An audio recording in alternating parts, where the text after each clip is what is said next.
Hello, I'm Julia Hartman from the Tax National Accountants Group. And guess where I'm coming to you from today? First person to get it right, to write down the bottom of this Facebook post where we are. I'll send them a free copy of my book, Winning Property Tax Strategies. Today I want to talk about taxation and expatriates. That's the government's latest trick. They found out that expats very rarely vote, so they're taxing them to the hilt. I mean, losing your main residence exemption on your own home and not getting the 50% capital gains tax discount. So this means that if you have gone overseas to work and live and you set up a home there and your family's with you and you stay away from Australia for 2 years or more, you're a non-resident of Australia for tax purposes. You will cop this tax even though you're still a citizen. Now there's more details in our booklet on when you become a non-resident and the effect of it. But it's almost got to the stage now where you want to reverse the situation. Before you used to want to be a non-resident and get out of paying tax in Australia. Now you're probably looking for ways of staying an Australian resident and copping these capital gains tax consequences.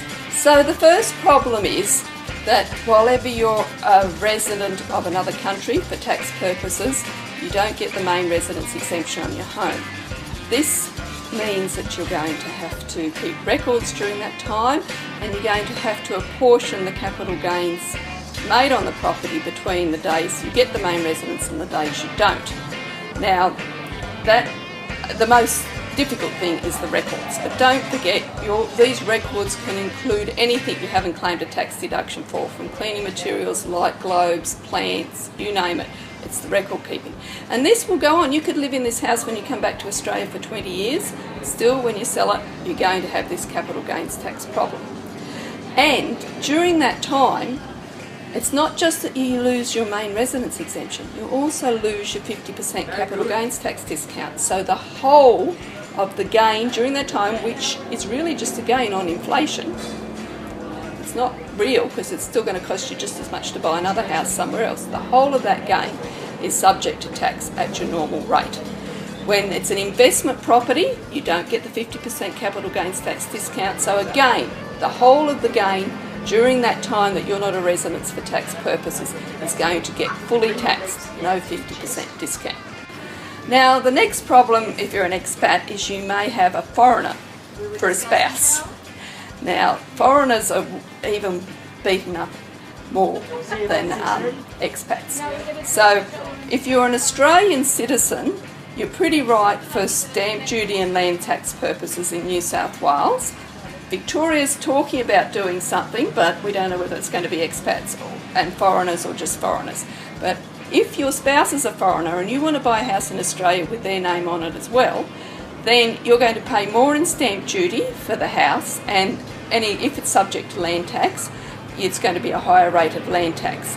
If you buy the property in a trust in New South Wales and you have the typical trustee that says the beneficiaries are your spouse and your kids and that, well, again, you would be considered to have a beneficiary that's a foreigner and you will cop these taxes. So you'd have to actually have the trustee specifically saying that no foreigner can be a beneficiary, which leaves your spouse out. So again, you're caught there.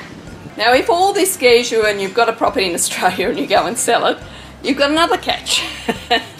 Because you're a non-resident for tax purposes, the buyer has to withhold 12.5% of what the purchase price is and send that to the ATO. The idea is the ATO want to get their hands on it for tax purposes before it goes overseas.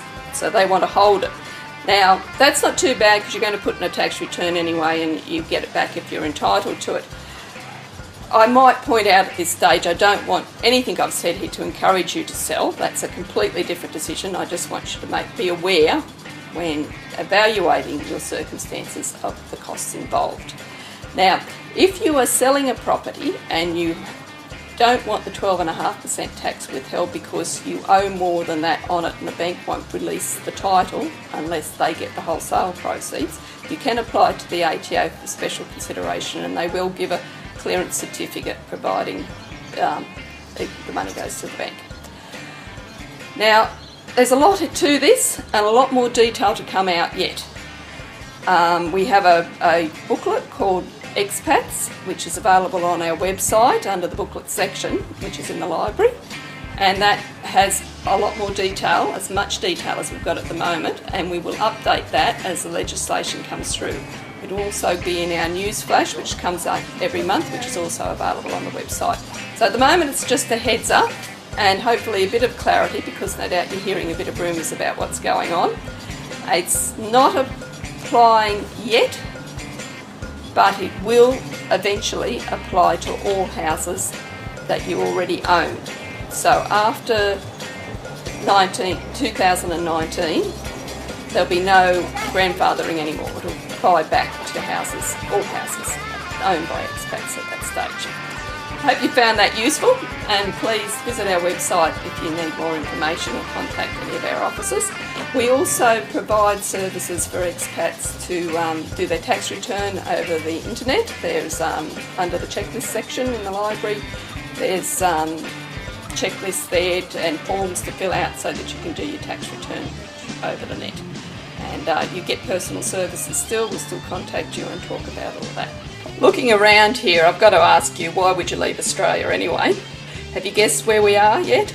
If you have, make sure you put it down the bottom in this Facebook post, and the first one to guess will send a copy of my book.